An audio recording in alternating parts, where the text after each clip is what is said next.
Salut tout le monde, alors ici vous avez une intégrale qui est visiblement strictement positive, puisque 0 est inférieur strictement à pi sur 2, et 1 plus sinus carré x qui est strictement positif sur r, donc elle est strictement positive sur l'intervalle 0 pi sur 2, et puis puisque x, lorsqu'x est compris en 0 et pi sur 2, alors 2x elle est compris en 0 et pi, et sinus entre 0 et pi, il est positif, il s'annule seulement en 0 et pi. Donc sinus de x s'annule seulement en 0 et pi sur 2. Donc la fonction x associe sinus de x sur 1 plus sinus carré x, elle est positive sur l'intervalle fermé 0 pi sur 2 et s'annule seulement en 0 et pi sur 2. Donc notre intégrale est supérieure strictement à 0. Donc comme ça, on va pouvoir éliminer A et E où on propose des valeurs qui sont négatives. Ensuite, puisque 1 plus sinus carré x, il est supérieur ou égal à 1 sur R, donc en particulier sur l'intervalle 0 pi sur 2, donc son inverse, il est inférieur ou égal à 1, puisque sinus de x en 0 et pi sur 2, nous avons vu tout à l'heure que c'est positif. Donc sinus de x sur 1 plus sinus carré x, il est inférieur ou égal à sinus de x sur l'intervalle 0 pi sur 2. Et puisque l'égalité n'aura lieu que si x égale 0 ou x égale pi sur 2, donc l'intégrale de 0 à pi sur 2 sinus de x sur 1 plus sinus carré x dx est inférieure strictement à l'intégrale 0 pi sur 2 sinus de x dx. Bon, le calcul de cette dernière intégrale ne pose pas de problème, puisque directement, une primitive de sinus de x, c'est moins 1,5 cosinus de x. Donc ce sera le crochet, moins 1,5 cosinus de x de 0 à pi sur 2. Alors donc, lorsque vous donnez à x pi sur 2, donc vous aurez cosinus pi, c'est moins 1 pour moins 1,5, ça fait 1,5. Puis après, moins 1,5, moins 1,5, donc c'est plus 1,5 cosinus 0, cosinus 0 c'est 1, donc ça vous fait 1.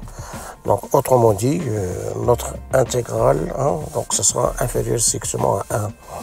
Donc les trois valeurs qui restent, alors il y a deux valeurs qui sont inférieures ou égales à 1.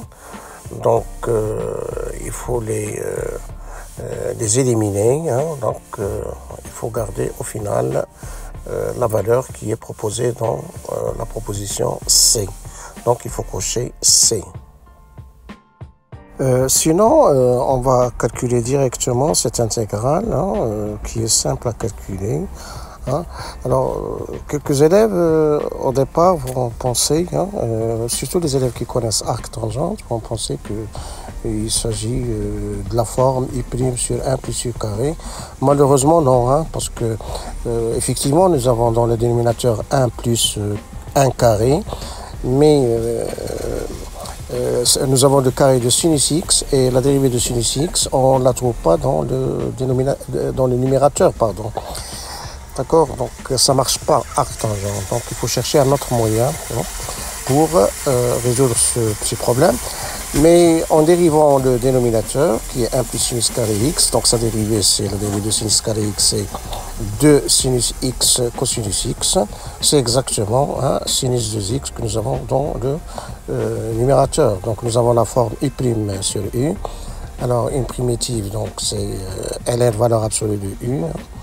Alors donc notre intégrale, donc ça sera tout simplement crochet, ln de 1 plus sinus carré x, puisque 1 plus sinus carré x est strictement positif, donc sa valeur absolue c'est 1 plus sinus carré x, donc de 0 à pi sur 2, donc sinus pi sur 2, donc c'est 1 plus 1 c'est 2, donc vous avez ln de 2 moins, après sinus 0 c'est 0, 1 plus 0 c'est 1, ln de 1 c'est 0, donc au final il vous reste ln de 2, donc il faut cocher C.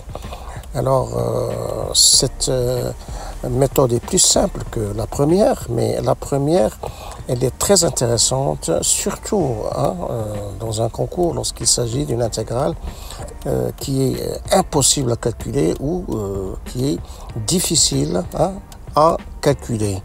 Mais ici, donc, pas de problème, on peut la chercher directement. Donc, je vous ai donné la première méthode pour l'avoir dans la tête, comme ça, vous pouvez l'utiliser dans une autre situation. Merci de votre attention, au revoir et à bientôt.